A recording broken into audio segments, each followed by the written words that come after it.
जैसा कि आप सभी लोगों को पता है, कहते हैं कि जैसा आप बोएंगे वैसा ही काटेंगे।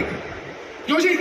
जैसा हम बोते हैं वैसा ही काटते हैं। तो जो बीज है उसका भी स्वस्थ होना बहुत ज्यादा जरूरी है, क्योंकि जब किसी भी तरह की फसल की शुरुआत होती है, किसान कोई भी फसल लगाता है तो उसमें पहला काम होता है बीज की बुआई, सोइंग करता है। तो बीज जो है जितना ज्यादा स्वस्थ होगा, जितना ज्यादा बेहतर होगा, हमारे फसल की पैदावार भी उतना ही ज्यादा बेहतर होगी।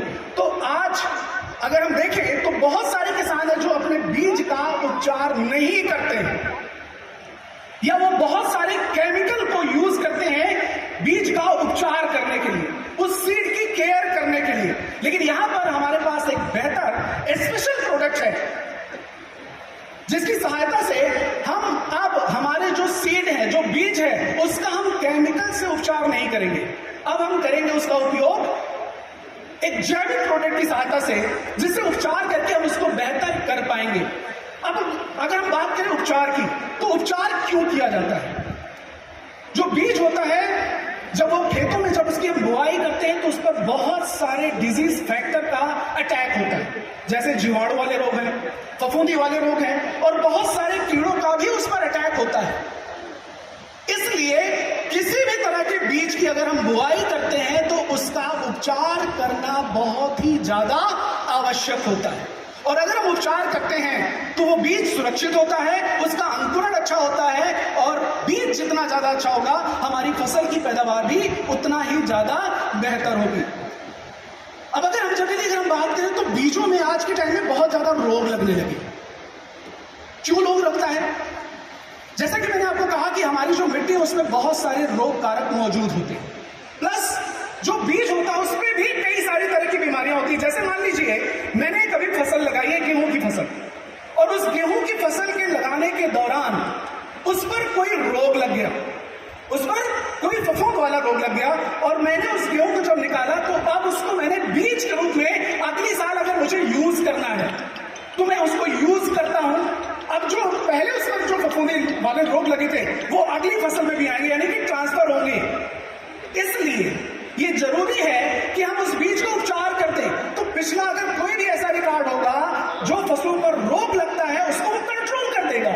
इसलिए बीज का उपचार करना बहुत ही ज्यादा जरूरी होता है। और साथ ही साथ ऐसी बहुत सारी फसलें किसान लगाता है जिसमें बीज नहीं लगाता है, वो नर्सरी को तैयार करता है, वो पौधों को तैयार करता है। बैगन की फसल है, टमाटर की फसल है, गोभी की फसलें हैं, ऐसी बहुत सारी फसलें। वहां पर हम अपने इस प्रोडक्ट को जड़ों के उपचार में भी इस्तेमाल करके बेहतर रिजल्ट ले सकते हैं।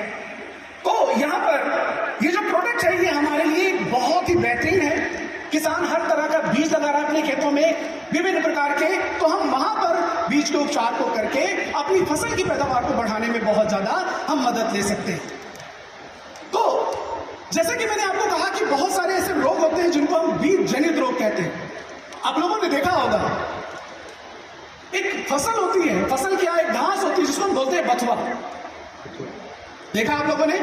बथुआ की अगर हम बात करें तो बथुए की बुआई नहीं होती है, वो लास्ट सर्दियों की फसल में वो लगता है एक घास के रूप में, और वो उस बीज में, वो बीज जो है वो खेत में पड़ा होता है। लेकिन जैसे ही उसका समय आता है, उसके जैसे ही फेवरेबल कंडीशन आती है, उसमें वो फिर से उग जाता है। ऐसे ही बीज जनित रोग भी होते हैं। अगर उस पिछला कुछ भी लगा है तो अगर हम बीज का उपचार नहीं करेंगे तो वो वहां पर वो फिर से लगेगा और अपने समय पर वो फिर से उगेगा, और जिससे हमारी फसलों को बहुत बड़ा नुकसान भी होगा।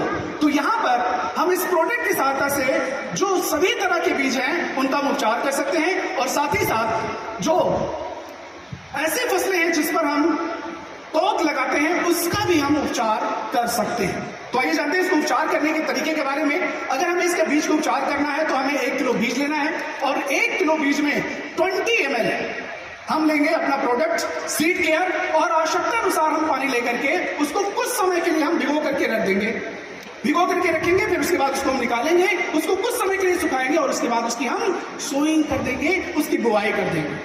तो ये याद रखना है कि किसी भी तरह का बीज लगाएंगे उसमें हमें सीड केयर को जरूर इस्तेमाल करना है।